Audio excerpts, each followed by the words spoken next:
the Soul Society. This is episode 3, 4, but we didn't record the other episodes, so it's now episode 1. And what better movie to start it off with than a short film? The shortest of movies, thus the earliest of movies, thus episode 1 of movies. Yep. Starting at the beginning of the timeline. Starting at the very beginning. At the very beginning. The roots of cinema. It started off with the short, then it got long. Heck yeah. Alright, so... Like Aron's ego. Like Aaron's... Oh. I was gonna mention something other than his ego. That too. Something more physical. Alright, Aaron. Okay. This is Meshes of the Afternoon. So what was everyone's thoughts about the movie? Remember, when you give a thought, you have to take a swig from... Oh yeah, this week's soda is... we're not sponsored by the way. Soda Society cannot be bought. You're right. Unless by a very lucrative sponsor. Like the drink that we're drinking. Yeah, we're buying. It's Diet Coke. It is. It says no sugar, no calories. You're right. And that's... Yep. Yep. I can confirm we're no gonna have to calories. So I chose Meshes of the Afternoon. Here's a swig. That was a really good swig. Wow. Because I actually chose another movie earlier, but no one could find it online. Until like 10 p.m. Everyone was like, where is this movie? I literally tried looking for it several times during the week. And instead of finding it, I just watched a different movie every time. So I watched Searching. Amazing film. Yeah. Really good. And then I also watched another, rewatched Eraserhead. Because it was there. Alright. Yeah. What was your excuse? I was just busy all week, and then I was like, I'm gonna watch it Saturday night, and then I was expecting it to be on something. It wasn't on anything. It wasn't even on YouTube, huh? No. It was on, I think part of it was on Vimeo, but it was only like a minute. Yeah. Yeah, so... I really wanted to watch it. The synopsis or whatever. It's really cool. The description sounded really fun. It's a great movie. Yeah. It's great. I'll send it to you. I'll send it to you guys. Yeah, but I'll yeah. watch it if you send it to me. Yeah, it's a Sam Peckinpah movie, and it's gruesome, but it's really good. It's really good. Yeah, I heard very, very violent. Yeah, very, very violent. Violent things about it. Yeah, so, okay. Couldn't do that, so I chose Meshes of the Afternoon, Good choice. which I thought was another movie called Menil Montan. Which is completely wrong. They're both like silent films, black and white, same aspect ratio, both with white women. Wow. Huh. So I was French- like... Who knew? French woman. Yeah, French woman. French yeah, woman. Meshes is French, right? Yeah. Yeah, so I was like completely blindsided. But I think Menil Montant, whatever it is like it was made a lot earlier because it feels like a silent film. Whereas I'm sure there's sound technology by the time Meshes came out. Yeah. Which is- their soundtrack and everything. Meshes said on the title screen it said Hollywood 1943. Yeah, So is that? I'm pretty sure there's sound by then. Yeah, there was sound, but is it French? Was it made in Hollywood or does it take place in Hollywood? Someone do some research, but I feel like they want to. Oh Some god, research on I what? mean, it's Yeah, I definitely can't speak French, for this. like art house. it gives you. Yeah, it definitely gives you that French vibe. Oh, without a doubt. Oh my gosh. Yeah. Especially all the flash cuts. Yeah. Oh yeah. Yeah, like all of just the imagery of just things happening. The jump cuts were like fucking crazy. Like, They were. I was like really, really surprised with how like I don't know. It was just like I was like, wow, I can't believe a movie like this like just like exists. Here, let me take It's this. crazy. I'm gonna make the first comparison of the day. Uh-huh. All right. What reminded me of those flash cuts from the knife in the loaf of bread to the stairway to the bed? I was like, oh man, I've seen this before. Where have I seen it? And I searched the backs of my mind, like the back inner sanctum of my mind, and I was like, that freaking short banana film that John did with Riley in the closet. Whoa! I was like, this is it. This is where I saw it before. Christ. I definitely saw, like, I was watching it, and I mean, from the first, like, couple shots with the flower, Oh, God. I was like, John, this makes I sense as a probably movie watched John this. would love. Yeah. It does, without a doubt. I was like, this is one of John's inspirations. Yeah. Damn, this Diet Coke is freaking cold. Okay, so I came with me. There was a time in my life where I just like watched a bunch of short films, like I would say like around like, I feel so presenty with this. Again. But no, I watched a bunch of short films like really early on, like probably like out of senior year of high school into like freshman year of college. Yeah. Because I want to make like shorts and like to make shorts you gotta understand shorts. So True. this is when I watched Meshes and probably Midnight on Montauk. That's why I got them confused. But I also watch stuff by like a lot of anime shorts are really good. Agreed. That's why I also put Jerry's Game there. I love Jerry's Game. I have some questions related to short films, but then we can start the discussion there because yeah, it's okay. First of all, first question is, what do you think is the point of traditional film? Oh shit. Like traditional film, like what is film trying to achieve? Like in a very like basic sense. Okay, Really I like this. basic sense. So like how we were talking about how the goal of a musician is to play music that people like, and the goal of an artist is to make art that people or a chef is supposed to make food, yeah. And if it's good food, it gets eaten. Right. Essentially. Yeah. So yeah, what's the point of like, I guess like traditional film? We're gonna actually, this is more about like sort of experimental film instead of short film. So keep it in that context. Okay. Take it away, Aaron. You got Take it away, Aaron.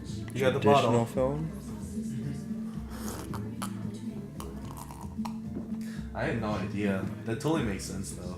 That they're like these weird simple things that I've done before. And how they're just in this movie. I was like, oh. This is a good movie. Okay, just passing. Traditional film is made to entertain, I guess. Okay. In what capacity? Yeah. I feel like what do we mean by traditional film? Like, that's another thing because what I want to compare is like, should that label even be used? Because like, or like because oftentimes Meshes is known as like the experimental film. And I was like okay, what are those two things in relationship with each other? I guess and like. oh, okay. Yeah. I feel like a traditional film, like, is like a blockbuster or like something you go to see in theaters. Like troves of people go to see this movie. It's a traditional film. So those are always made to entertain. So like the writers and directors, they have their own style and they might have their own message they want to put into it. But at the end of the day, it's like this product that they're trying to sell. Whereas an experimental film like Meshes or Unshain Andalou or whatever, Eraserhead, those are made as like expressions of the director or the writers. As like an artistic expression. There's not necessarily trying to sell it. It's just they're making it, and if it sells, that's cool. Then they're gonna make more. But if not, then I think it's less. All right, I have to take a swig. I like the idea. I really like what you said about like it's a group of people, like a lot of people watching it. Yeah. Because I feel like that's a really big thing in terms of like I've heard it explained many times to me before. Like experimental films and like short films are made for like film lovers, like the two people in the theater. Yeah. That's why they never make any money. Yeah, definitely. It's interesting because I think expression is a good word, but I also think exploration is even better. Because with experimental directors, experimental film, they're testing. I feel like it's like almost can be compared to like a scientist working in a lab and is just going to be like, I'm going to just try this thing and see what feelings and emotions and like sentiments it invokes out of me as an artist and what I can gain from that kind of thing. You know what I mean? Like, especially when it comes to, because experimental art house films are always like, what the hell is going on? What is happening? Most of the time, right? And I think that's kind of more of the director saying, you know, this is an exploration of this thing or this idea that I'm trying to work out in a way in film that hasn't been done before. You know what I mean? No, that's so good. Yeah. What it seems like is like there's this like, I'm gonna get very sort of confusing here, but it's like experimental film from what we've sort of labeled it as. It's like it starts with nothing and then you go. So it starts here and there. Whereas I feel like with a lot of traditional movies, you start at the end. Like and what's like backwards. How can we reverse engineer Yeah. feeling excitement? Well, put in Black Panther into it. Put in, you know, have like Tom Cruise jump off a building onto a plane or something. Mm-hmm. So that's really interesting. That's really interesting. So it's less of the formulated. So It's like forwards or backwards. Yeah. So like contemporary, traditional film is like knowing the ideas already and just fleshing them out. Whereas experimental is having an idea and then just seeing where it takes you and what that might mean. I think I feel that. I get that for sure. Do you agree, Aaron Miller? Oh, my professional opinion. I do agree. Personal opinion. Personal opinion, strongly agree. Oh That's so stupid. no! Okay.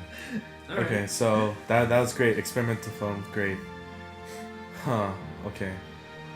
I feel like I'm watching First Man right now. Have you watched it? No, I want to watch First Man. I also watch it. I was gonna say on Wednesday. Yeah, let's We do could it. watch it. Let's do it. Are you free with this? I hate you. What? I don't think so. Jared and Aaron both work at Disneyland, where films die. Where films go to die. That's horrible. It's so funny. Actually, I can do Tuesday. You said Wednesday? Wednesday. I could do Wednesday as long as it's before 2:00. Yeah, we could do It's in the matinee. afternoon. Matinee. We have to watch it at 9. That's like based off of what I've read about it. I'm only gonna do IMAX 4D audio. Okay. 4D. I want Ryan Gosling's sweat to get into my ears. It literally penetrates your earbuds. Yeah. Like it just goes inside and kind of like wiggles around. Yeah.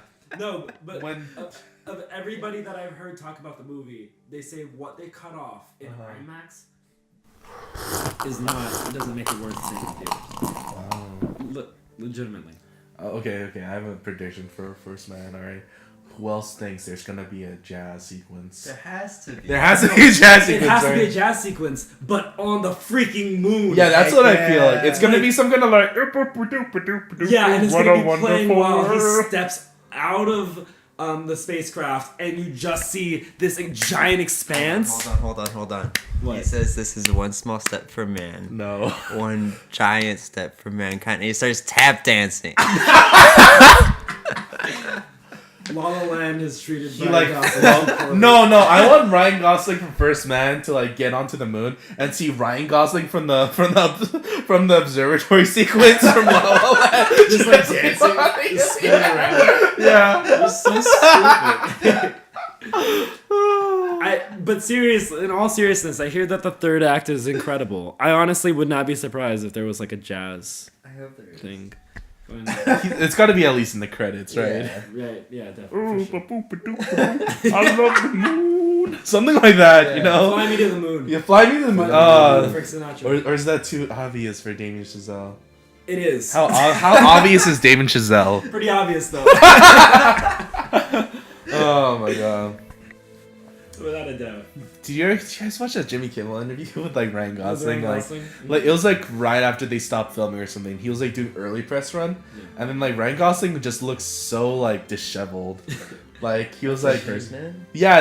Like after filming, like he was like, yeah, Damien, you know, we had to do all these things, you know, NASA training, like what the astronauts have to do, and I got like 10 concussions or something. Like he looks so different from like now where he's doing the regular press run because he's had time to recover. I just remember seeing that first like interview and then like Ryan Gosling looked like he wanted to kill himself. Like he was over medicated with like marijuana and just like It was probably overly medicated. Yeah. During the interview. It was really totally groggy. That's hilarious. It was like, yeah, Damien's really got me on the new one with this one. Last movie, I had to learn how to play piano. This time, I had to learn how to get onto the moon.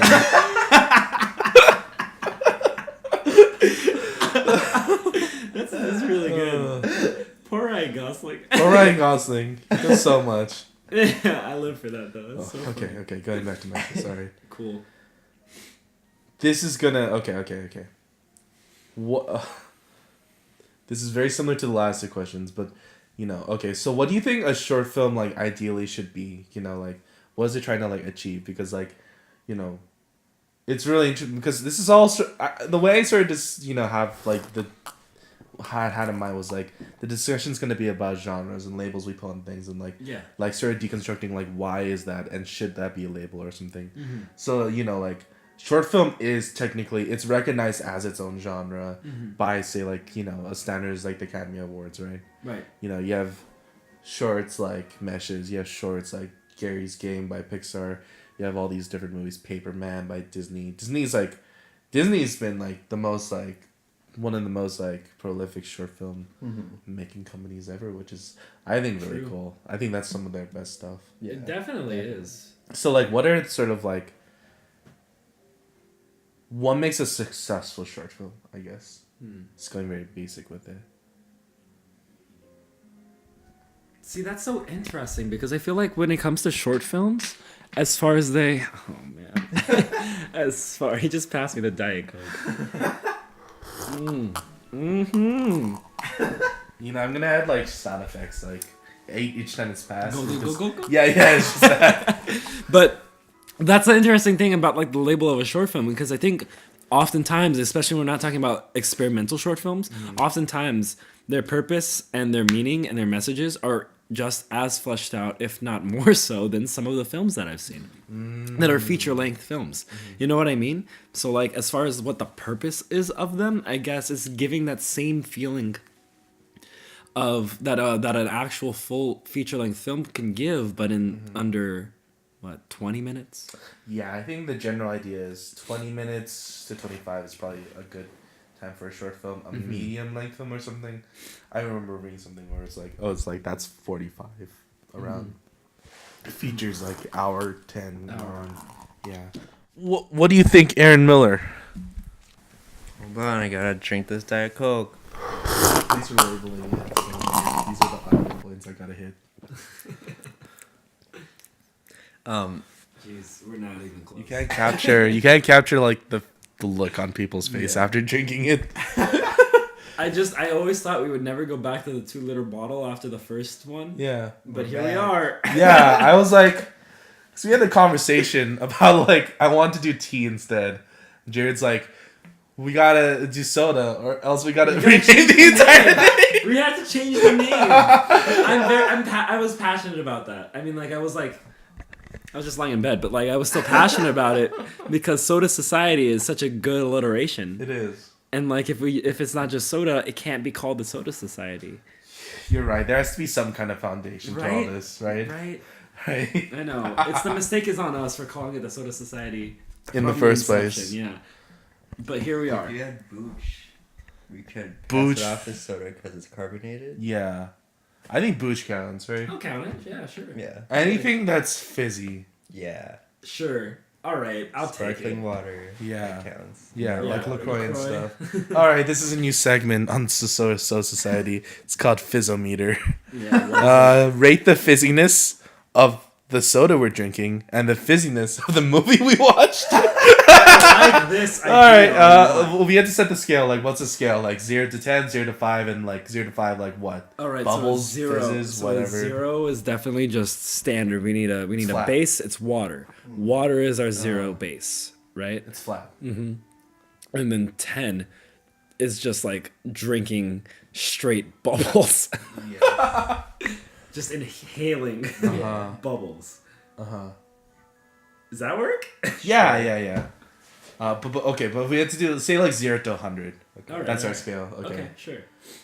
All right. So on a scale of 0 to 100 fizziness for the soda. The soda. The first. soda. Or the movie first. The soda. Let's do soda first. Soda Yeah, I like soda Okay, first. I'd say this is like. Sorry, it's my phone. Yeah. Well, I'm telling the audience. Okay. Is vibration fizziness of phones?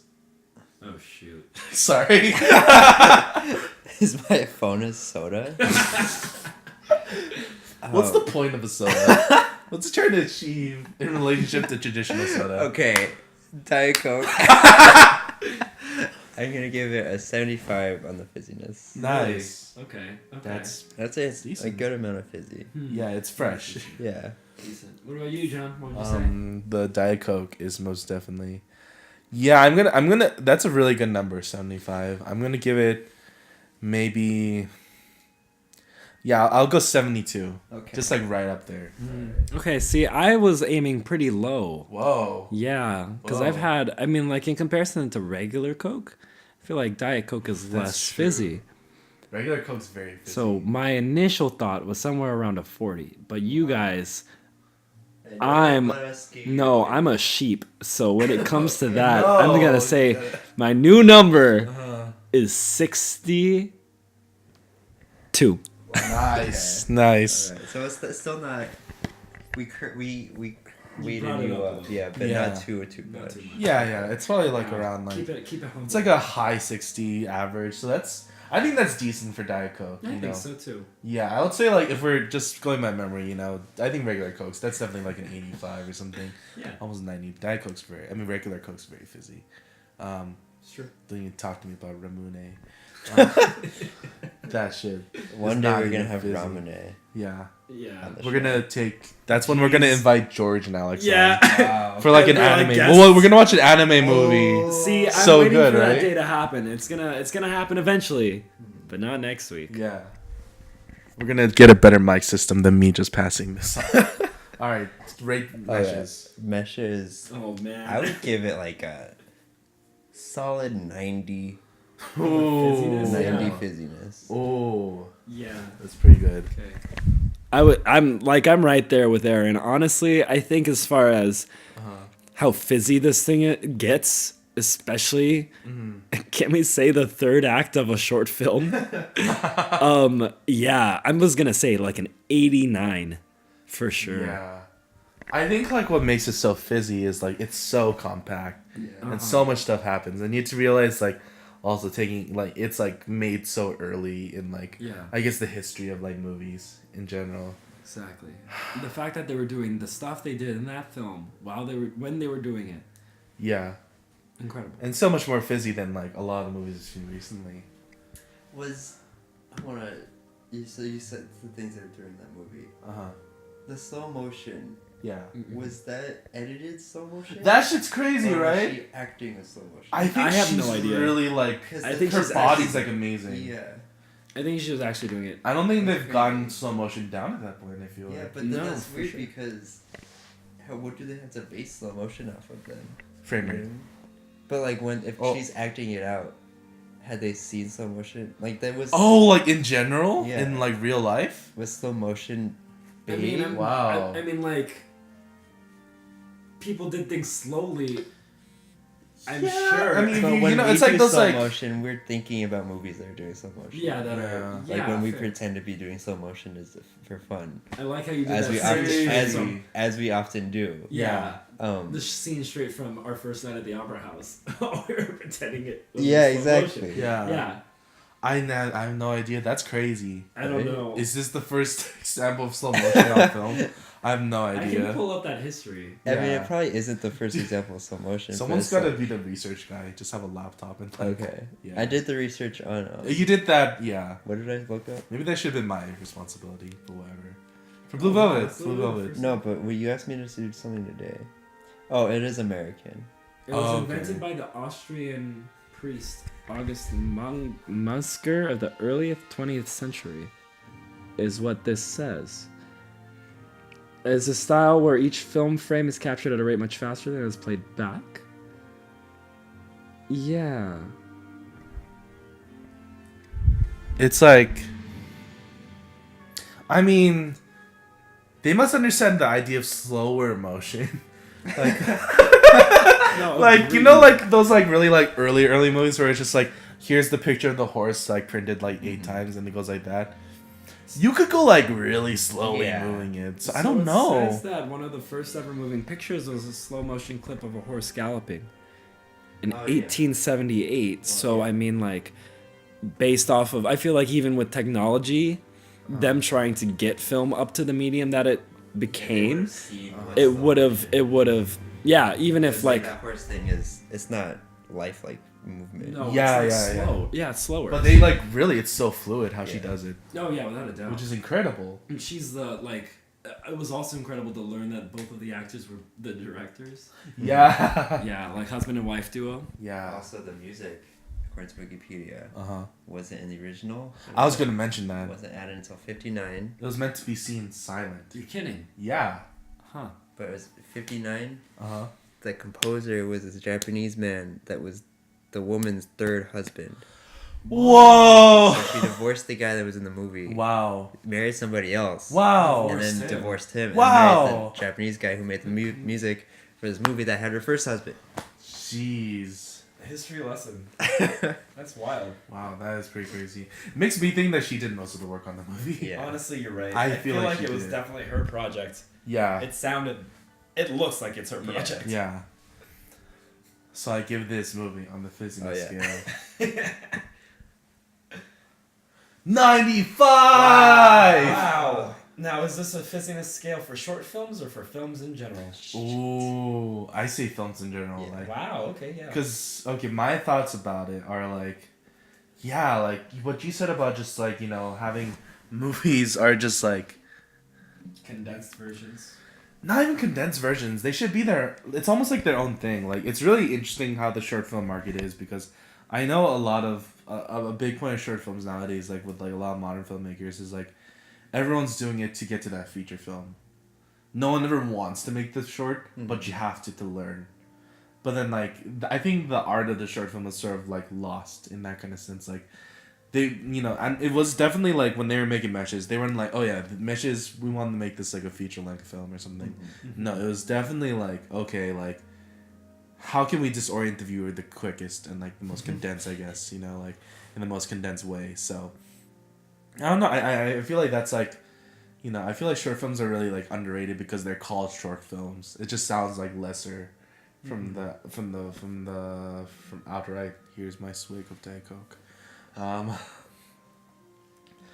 But that sort of gets me to the point of like, do you think length has to do anything with it? Like, No, do you think it's length? always about what you do with it. It's never about the size. I'm sorry. Go ahead.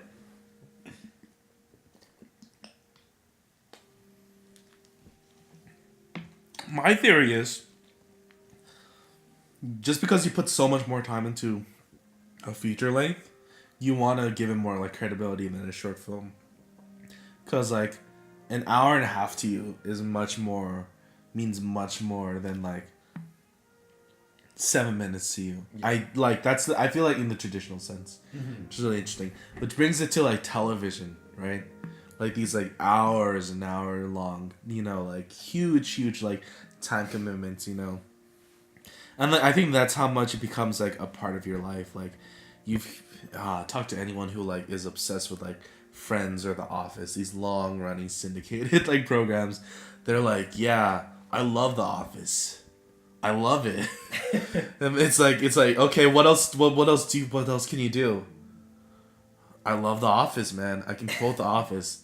It's even worse with Friends fans. It's it's like, yeah, no, I love Friends. Oh my god, you're such a Phoebe, a Ross, Rachel. Oh god. You know, and it's like, I'm exaggerating, of course, but it's like, you know, it becomes such a part of your life because, like, you know, it's really interesting to see like where we allot our time to, and like, I feel like movies, it's like the one medium that can truly like warp your time more than anything. And like those TV shows are like really interesting because like they spend like years and years. It's like it's really interesting. You're like, yeah, like I spent years and years with like this like group of people, and like it was like almost like it was like a month in my time, but it was like, or even like a regular movie, you're like, say like, what's a good movie that like shows like a long passage of time? Boyhood. No, that's well, yeah, but you can even have movies where it's like, oh, like 100 years in this person's life goes by. True. Do you know what movie does a really good job of like showing like age? I think it makes you feel like you've been there. Trilogy? No. What? That's another thing. That's a whole nother. In a specific movie, I think Synecdoche, New York, Okay, yeah. does a really great job of like, fuck. I feel like I've been with this guy like Forever. his entire life. Yeah. And you feel so old by the end, and you're like, that was just 2 hours. Yeah. That movie feels really long. Yeah. Just Yes, it does. Being a normal sort of runtime. Yeah. In the best way. For sure. Okay. You know what else feels long? This Diet Coke. Yeah. Long, Aaron. Choice of adjectives. Okay. See where it is? I do. For this last part, let's just talk about the movie What? itself. Sort of talk about dissecting the movie, you know, what it is. Not really dissecting, but just a little like what we thought about, like what was the most like affecting sequence or shots to you? Like if you had to point out like what's the one shot or something that you're like, whoa, what the? There's so many great ones, you know. You really were. You can literally take like every single shot there, and you're like, wow, And be like, what does this mean in the grander scheme of things? it's amazing. Like the key? I don't know. The key, the knife, The knife. the flower, The bread. I don't the know. the husband that comes. Wow, Yeah. that scene where it's just like three of Maya, Deren, or whatever. That was so crazy. I was like, you can do that early? You could have, like, I was like, how can you do all this stuff? What was the year of this film? What year was it? 1943. I'm like, bitches didn't have After Effects. Yeah, you're right. You know? It's true though. It's crazy. Like, for me, there's like, it was really, really small. And it's like, there's something about like, there's this one shot where it's like, by the window, where it's like, it's one of the times where she's like looking out at like, you know, the thing. And it's like, the camera like moves back in this like really weird, like, scary way. I don't know why that scared me a lot, but it's like one of the more like Jarring. yeah, because it's a lot of like handheld. Also, this movie does point of view, which is crazy to me for a 1940 something movie. Like I like point of view. I feel like that's such a newer thing, but then like there's one where it's just like it's like one of those like I don't know. I'm a sucker for like move in and move backs, like how like say like Kubrick does it in like 2001 or something, like or Shining. It's like that really like creepy thing, and it like Where it just feels like it's floating in. yeah. And that's what made me feel like it's like it puts you in the sense of like you are the camera, and you know you sort of are like, ooh, I'm a creepy boy, you know, just like watching all this happen, you know, like, almost like it almost feels like very like voyeuristic in a way. I think especially with this short film it does. Yes. Because like it starts with her, you know, like falling asleep. Yeah. Falling asleep. Yeah. And then you witness whatever is it a dream or reality kind of thing happening. And because of that it feels oh man. You just passed it to me again. I'll drink from it too. All right, thanks. But yeah, because of that, it feels like it's so voyeuristic. Yeah, you feel like you've just intruded on this woman's life, and not only her conscious, but her subconscious. Yeah. There's something about film that, like, I think it does, like, for art medium's sake, it captures vulnerabilities and intimacy more than any other, like, medium out there, you know? Like, even with an artist, like, you know, singing or something, you know, like, you still have to speak the words. It's true. And, like, you know... I don't even think we're halfway done with this thing, dude. No, we aren't. Oh, gosh. We gotta do it. Yeah. What was your favorite sequence, Aaron? There's the part where Hold on, just as a quick side note. These episodes last as long as the soda does. Yeah, it does. So if we have a hard time finishing the soda, you guys are in for a treat. We gotta stick around. I have to leave. I know. I have a job. Oh, man. Well, you better start drinking, my boy. But my favorite part, or a part that I guess struck me, as towards the end, and we've been seeing this hooded figure all throughout the movie. Which I love the hooded figure because I was like, how come no one's ever done like a creepy thing with a mirror as a face? Yeah. Like it's since. You're right. Oh my gosh, you're right. Like that's so cool, and it. I fucking love the mirror in the ocean scene. Oh yeah. It's fucking beautiful. Go on. But they're like doing there's 3 of them around the table, and then they all look, and then the hooded figure's there, and it's like leaning over with a knife or something. Yeah. And it looks at them, and I was like, "This is so fucking scary. I'm so scared." Yeah. But then I was like, "Wait a second. I sort of get what's happening now because it has a mirror as a face. It's looking at them and it's holding a knife. I'm like, okay, I get it. I know what's gonna happen." And at the end, she's killed herself. I was like, okay, I got it. Yeah. I figured it out. I love that, like... Figured it out. I'm cracking. I love that way of, like, not intellectualizing it, but you still, like, understand it. Yeah. Yeah. Like, it made sense that she killed herself. And I'm like, why? Yeah. Yeah. Oh, man. Jared, what was your favorite? I'm gonna be honest. I think my favorite. No. I think my favorite part is the beginning. I think the setup for it. Without the setup, it would just be me going, "Okay, what in the world?" But because they take the time and care to kind of set up her like coming home, her like It's laying down. Yeah, it makes it feel less like a fever dream and more like a coherent thing, which in the grand scheme of the film is ridiculous to think about because it's so... I think a good word to describe the short film as a whole is visceral. It's a very visceral film. Like, the images are invoking, and each one of them, though I may not understand it, I feel something from it. Just like with the hooded figure. I have no idea what, like... We can talk about what he represents or what he is, but it still is an invoking, provocative image. You know what I mean? Yeah. And it starts with her. You Just know, like going to sleep. going to sleep, yeah. And that's why I like it. I like that. I like the need for, like, you need to sort of just, like... Grounding. Yeah. Oh, yeah. Because, I feel like that's really interesting because I feel like there's a lot of, like, short films, and I've done this too, where it's, like, it goes to crazy, like, right there, like, so quickly, you know? And it's like, whoa! Where am I? Yeah. I don't care about this, you know? I've experienced it myself, but... I watch my movies and I'm like, who are you?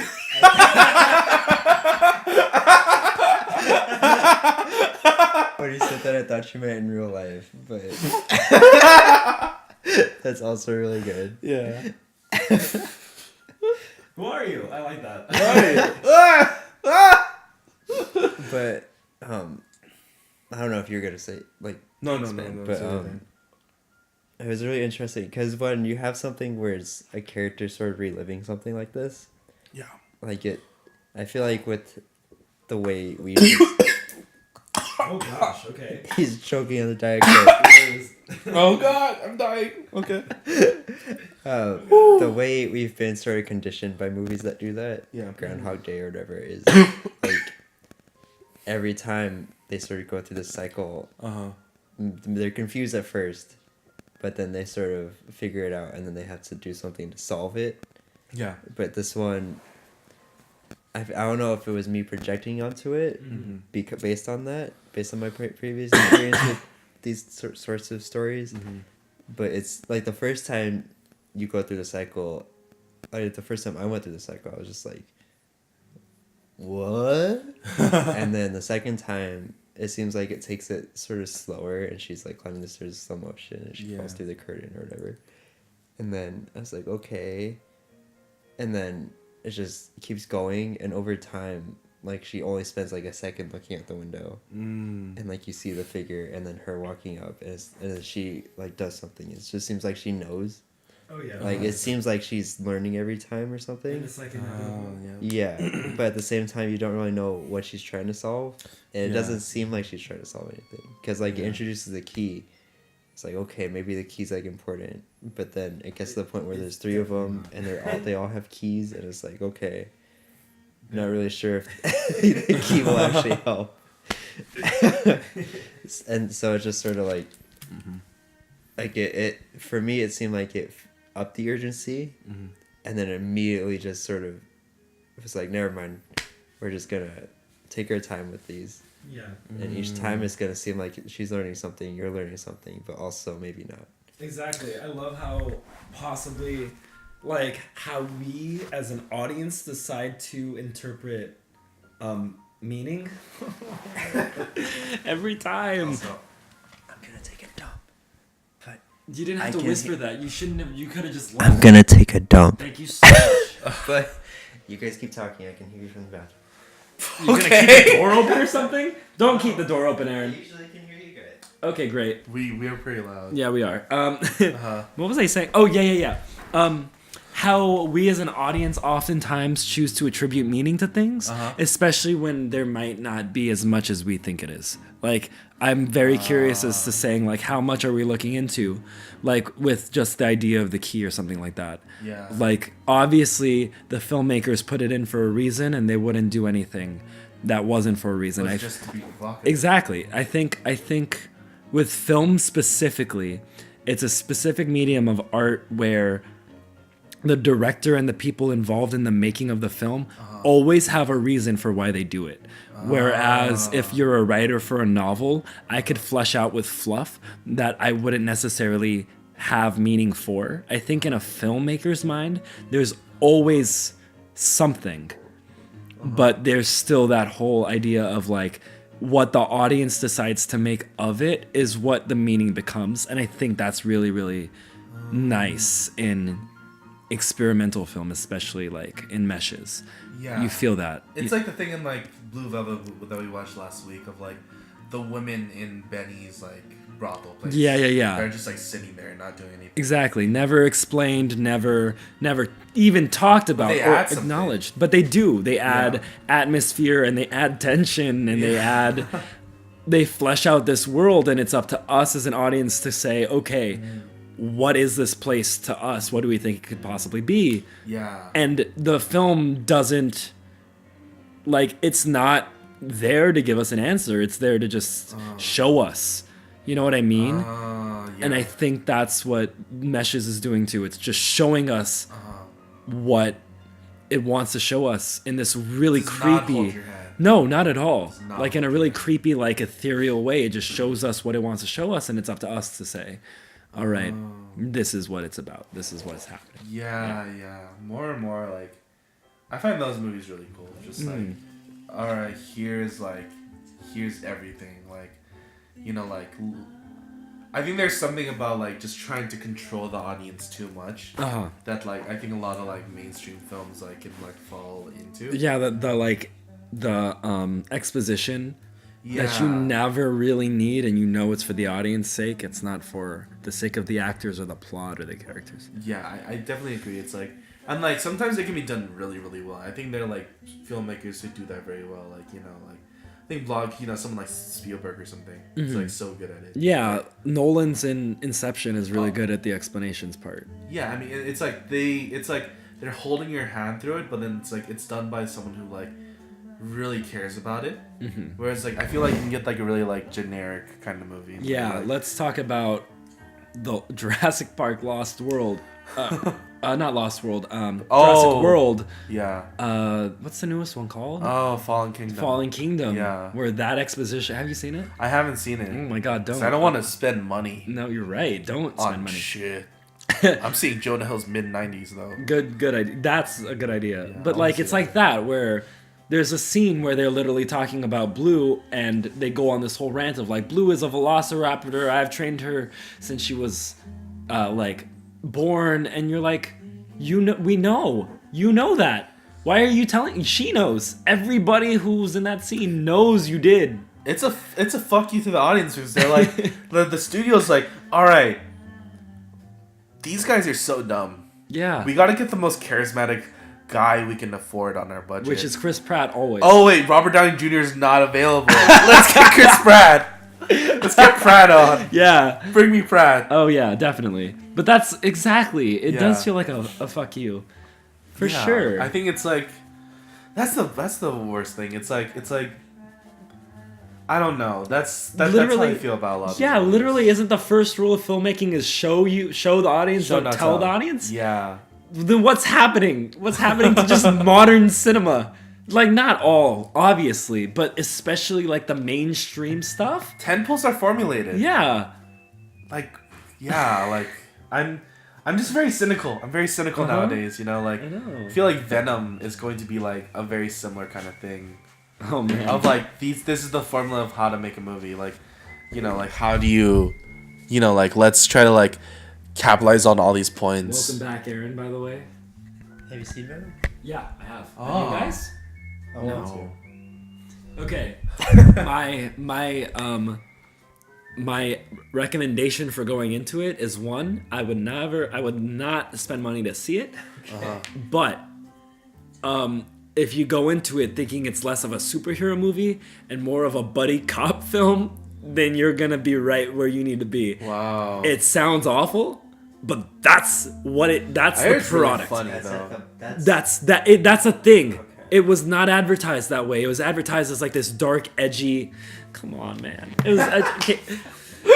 We're almost done. They We're have almost the done. funny line where it's like, I'm gonna rip your arms and legs off, and you're just gonna be its armless, legless thing rolling around like a turd in the wind. Like a turd in the wind. And I thought that was That was pretty hilarious funny. Buddy cop style dialogue. So like, I'm gonna rip your arms off first, and then your legs, no. So imagine then that your back. it's kind of in the same vein of your back.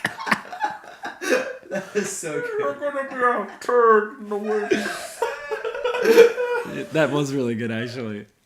But yeah, literally put it in the same vein as the Happy Time murders. You can literally take it just as seriously, and it's the same product. I'm not even joking. Except Happy Time like Murders. it's like a buddy cop film, except the buddy cops are the same dude. I'm not joking. My God. That's what it felt like. What's a really good example of like a really like formulated movie recently? You're like, wow, like this is Searching. The Force Awakens. Okay, Aaron. Formulaic or formulated? like Formulated. like formulated by like I don't know how we got onto this, but like formulated by a studio because I feel like there's some of them. Oh, yeah, either Venom. I would definitely put Jurassic World in there. Yeah. For sure. Yeah. I'm gonna go pee, but someone hold Okay. this. Yeah, I can hear you guys. I would definitely. He can hear us. Aaron.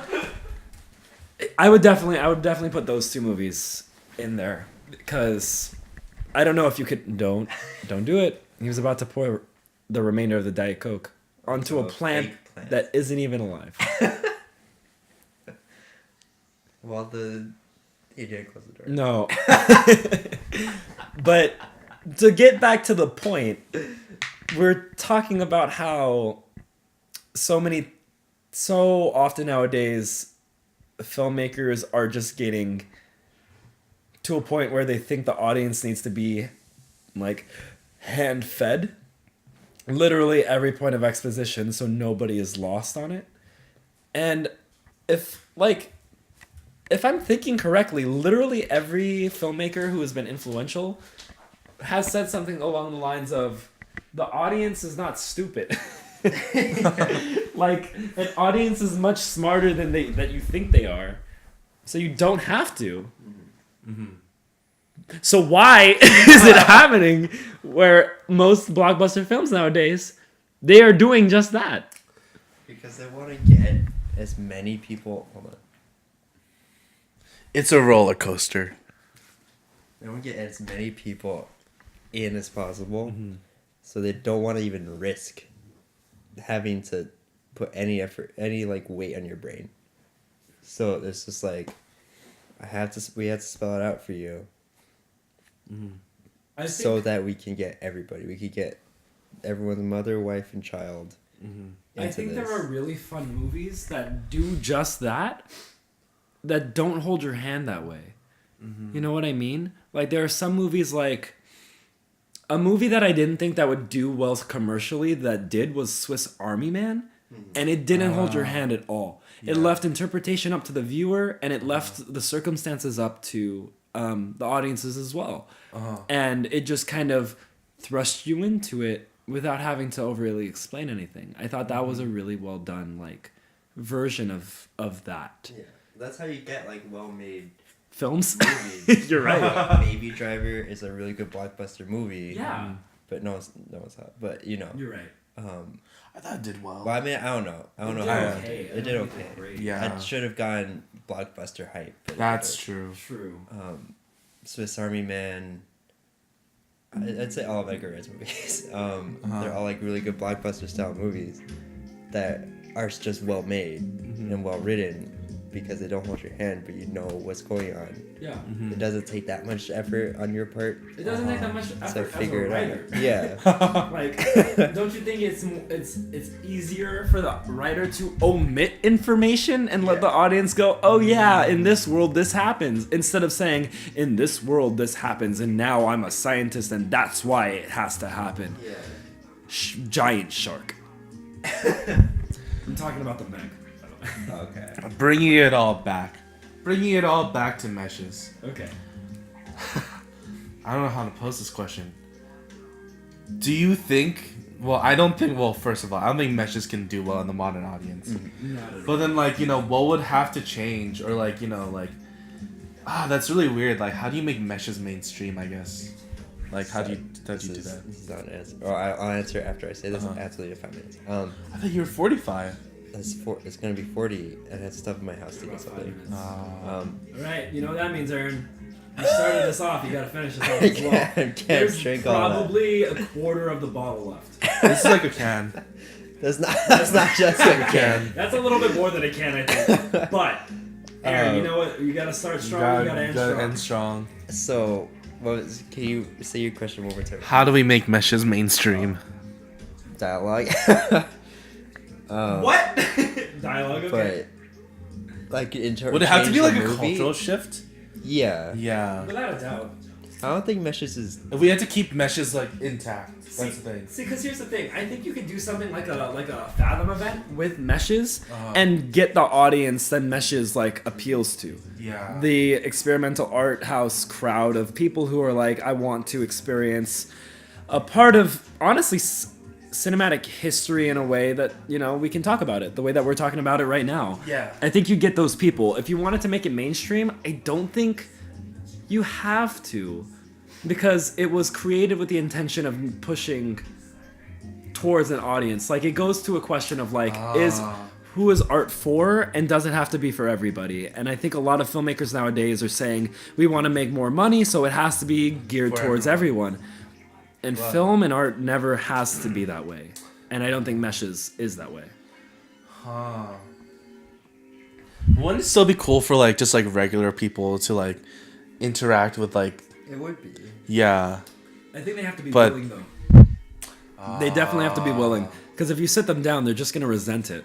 If you force them to watch it. Yeah. I know so many people that would watch this movie and go, I don't get any of this. This is a waste of my time.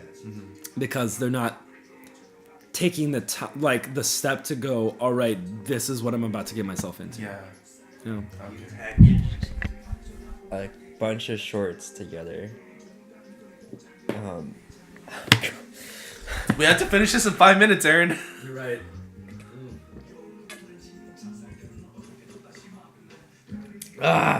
We haven't made any progress.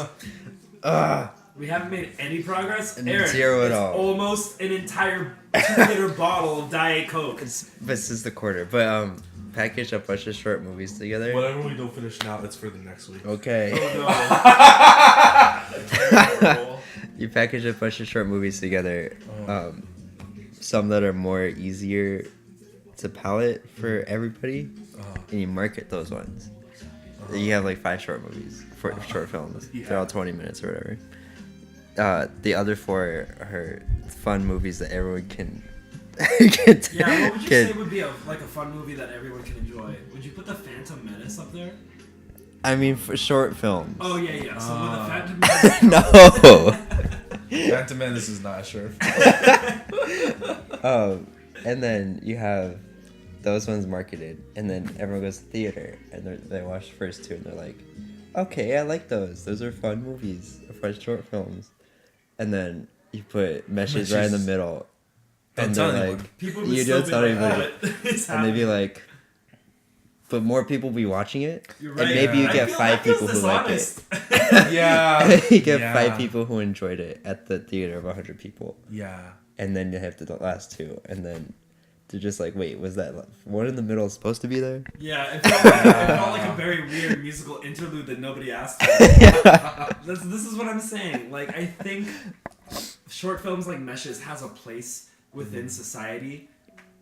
I think as soon as we start forcing art upon other people when they're not, like, willing or ready. He handed me both the microphone and the bottle. We're so close. I know, we're really close.